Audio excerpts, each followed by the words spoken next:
আসসালামু আলাইকুম। Simple design আমরা অনেকে পছন্দ করি। কারণ অনেকে গর্জিয়াস ডিজাইনটা চায় না। তো কিছু ডিজাইন আছে যে অনেক সিম্পলের ভিতর আঁকা যায়।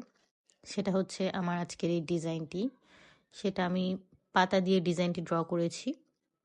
ইনশাআল্লাহ সম্পূর্ণ ভিডিওটা দেখলে আপনারা বুঝতে পারবেন এবং এছাড়াও এই ভিডিওটার একটা শর্ট ক্লিপস আমি আপনাদের সাথে শেয়ার করেছিলাম এবং বলেছিলাম যে এটার একটা লং ভিডিও আমি নিয়ে আসবো ইনশাআল্লাহ। তো আজকে সেই লং ভিডিওটাই দিচ্ছি আপনাদের সাথে। আপনারা অবশ্যই আস্তে আস্তে প্র্যাকটিস করবেন, ভালো লাগবে ইনশাল্লাহ আপনাদের হাতে এগুলো।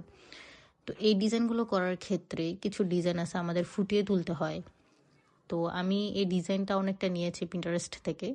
তো আমার কাছে খুব ভালো লেগেছিল আর এটা হচ্ছে মেইন একটা পার্ট। মেইন পার্ট বলতে এই ডিজাইনটা, এখন যে ডিজাইনটি করছি এটা আমার অনেক বেশি পছন্দের একটা ডিজাইন। সো আমি আগে ভাবতাম যখন আমি মেহেদি দিতে পারতাম না যে মানুষ কি করে এই ডিজাইনটা দিতে পারে।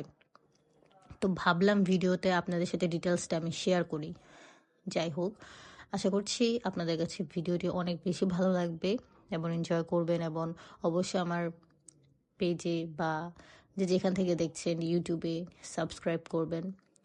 তো এতে আমি অনেক বেশি আগ্রহ প্রকাশ করবো আরও ভালো ভালো ভিডিও নিয়ে আসার জন্য।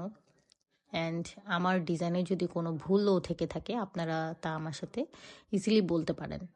অ্যান্ড কোনো ডিজাইন যদি আপনাদের জানার থাকে সেটাও কমেন্টস আমাকে জানাতে পারেন। তো ডিজাইনে প্রায় কথা বলতে বলতে শেষের দিকে চলে এসেছি। তো এখানে বেশি ক্লিপস আমি নিইনি কারণ স্পাইরাল অ্যান্ড হামস এই দুটো জাস্ট দিয়েছি এতটুকু। তো এটা খুব বেশি কঠিন জিনিস না, সেজন্য আমি বেশি একটি দেখাইনি। অ্যান্ড আপনারা যাতে বোর ফিল না করেন সেজন্যই আমি এই ক্লিপসটা একটু ফাস্ট করে দিয়েছিলাম। আশা করছি আপনাদের কাছে ডিজাইনটা ভালো লাগবে। ভালো লাগলে অবশ্যই আমাকে কমেন্টস করে জানাবেন। অ্যান্ড এখন হচ্ছে আমার একদম লাস্ট পার্ট, যেটা একদম ফিল আপের পার্ট। তো এই ফিল আপ আমরা সবাই পারি। তো আপনারা অবশ্যই আমার চ্যানেলটা সাবস্ক্রাইব করবেন এবং ভিডিওতে লাইক দিবেন। ধন্যবাদ।